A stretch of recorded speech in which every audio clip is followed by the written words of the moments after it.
Well, new at 6 this evening. Tomorrow, the eyes of the nation will be on the Peach State. The two U.S. Senate races will determine which party controls the Senate for the next 2 years. Today, President Trump stumped for incumbent Republicans Kelly Loeffler and David Perdue.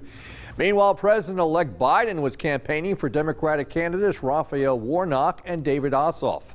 Today, reporter Allison O'Connor visited with voters in Southwest Georgia. Allison joins us live from our newsroom. Allison, could you feel the political excitement in Early County today?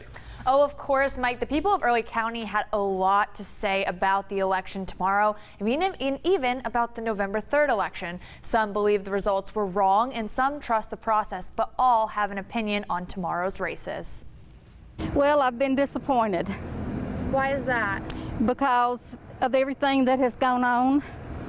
Terry, an Early County resident, is just one of the many people who felt the urgency to vote in the Senate runoff election after what she saw during the general election. She stated she hopes this election takes more time and is not the only one questioning the integrity of Georgia's poll results. A lot might not show up this time. That's what I think, you know, because I got a ballot in the mail to vote by mail, but I tore it up. I wanted to vote in person. Sherry Freeman was just one of the many people who felt the need to go in person and vote, whether on Election Day or early absentee voting. The state of Georgia has seen lots of controversy over the Senate races, as the outcomes may decide which party holds the majority in the United States Senate.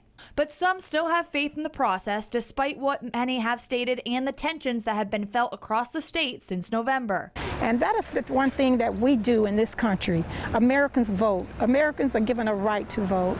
Therefore, I feel as if I think the election is valid.